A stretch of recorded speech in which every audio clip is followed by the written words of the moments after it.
దేవుడు మిమ్మల్ని దీవించును గాక. నాన్నగారు చెప్పు ప్రియ కుమార యోసేపు. నాకు రాత్రి ఒక కల వచ్చింది నాన్నగారు. ఏంటో అది? చేనులో నా పన నిలుచుచుండగా మీ పన నా పనకు చుట్టుకొని సాష్టాంగ పడినట్లు వచ్చింది నాన్నగారు.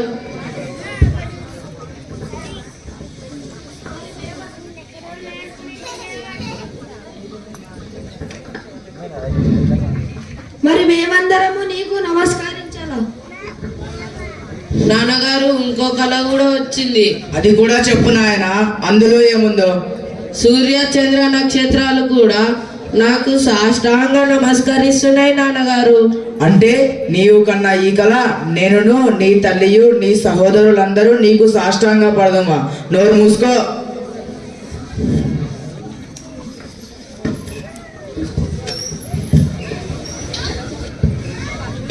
పిచ్చి పిచ్చి కళలు కనుకు కొట్టానంటేనా? నాన్నగారు యుద్ధాన్ని కొడుతున్నాడు. అబ్బా ఊరుకోండ్రా, ఎప్పుడు గొడవ పడుతూనే ఉంటారు. నాన్నగారండి షెక్కేంలో పచ్చిగా బాగా పెరిగింది. మనం అందరినీ అక్కడికి తీసుకువెళ్దామండి. అలాగే నాయన. అన్నయ్యలు నేను కూడా వస్తాను. నువ్వేం వద్దు పో. నువ్వు వద్దులే యోసేపు, అన్నయ్యలు వెళ్తారులే. సరే నాన్నగారు. నాయన యోసేపు. నమస్కారం నాన్నగారు. నాయన యోసేపు. నమస్కారం నాన్నగారు. మీ అన్నయ్యలు షేకేంలో మందను మేపడానికి వెళ్ళారు కదా? అవును నాన్నగారు. నువ్వు కూడా వెళ్ళాలని ఆశపడ్డావు కదా? అవును నాన్నగారు. ఇప్పుడు వెళ్ళు. సరే నాన్నగారు. మీరు ఇచ్చిన ఈ రంగుల చొక్కాను వేసుకొని వెళ్తాను నాన్నగారు. అక్కడికి వెళ్ళి మీ అన్నయ్యలు ఎలాగున్నారో మందలు ఎలాగున్నాయో తెలుసుకొని రా. సరే నాన్నగారు. జాగ్రత్తగా వెళ్ళు. దేవుడు నిన్ను దీవించును గాక. నమస్కారం నాన్నగారు.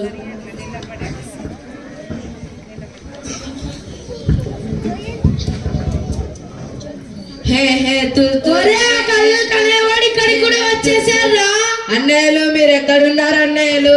నానా వీడిని ఎక్కువ ప్రేమిస్తావు కదరా? లేదన్నయ్యలు. చూడు, ఆ రంగురంగు చొక్కా వీడికే కుట్టించాడు. వీడు ఎప్పుడు మన మీద చాలా చెబుతూనే ఉంటాడు. లేదన్నయ్య.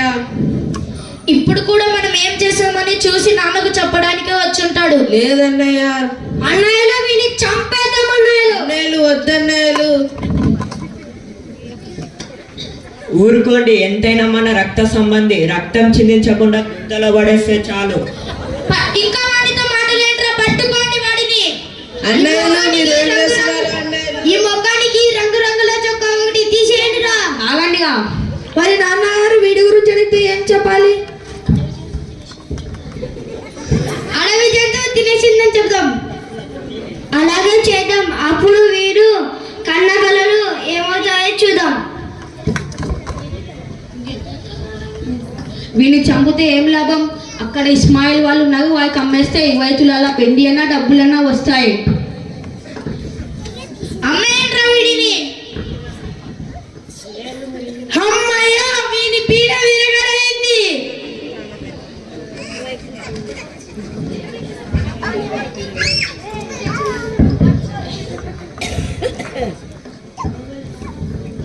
అందరూ క్షేమమేనా? అందరూ క్షేమమే నాన్నగారు. మరి కానీ ఏంటి నాయన నసుకుతున్నావు? ఏమి లేదు నాన్నగారు. గుర్తించండి, ఈ రంగురంగుల చొక్కా ఎవరిది? మీ ప్రియకుమారుడు యోసేపుదేనా? అవును, ఇది నా ప్రియకుమారుడు యోసేపుదే. ఇంతకీ యోసేపు ఎక్కడ? తనని ఒక దుష్ట మృగం తినేసింది. అయ్యో, నా ప్రియకుమారుడు యోసేపుని దుష్టగం తినేసిందా? ఊరుకోండి నాన్నగారు, ఎంతైనా దైవ నిర్ణయం, ఎవరు కాదనలేరు. అవును నాన్నగారు.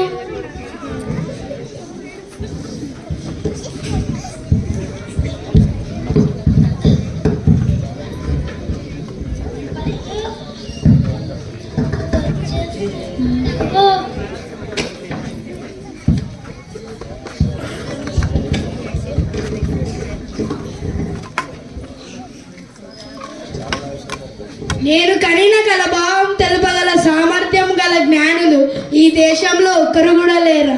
ఇంతమంది శకునగాండ్రులు విద్వాంసులు ఉన్నా కూడా నేను కనిన కల భావం తెలుపగల జ్ఞానులు ఒక్కరు కూడా లేరా?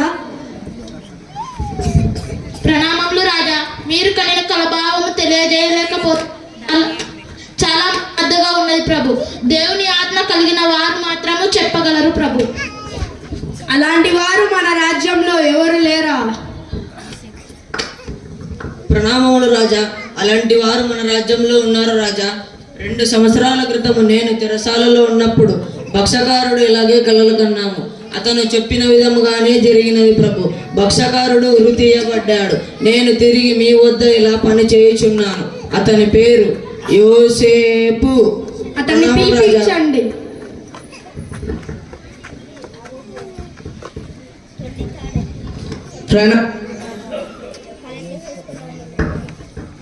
ప్రణామములు రాజా.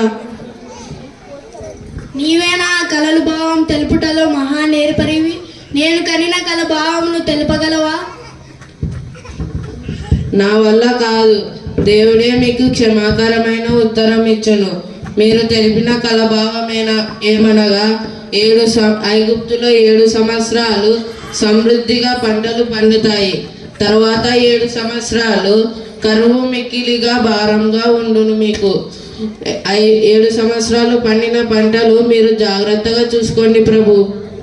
నిజముగా నీవు దేవుని ఆత్మ కలిగిన మనుష్యుడివే. నీకంటే వివేక జ్ఞానంలో ఈ దేశంలో ఎవరు లేరు. కాబట్టి నేను ఇప్పుడే ఈ దేశమంతటగా అధికారిగా నియమిస్తున్నాను. ధన్యుడను ప్రభు.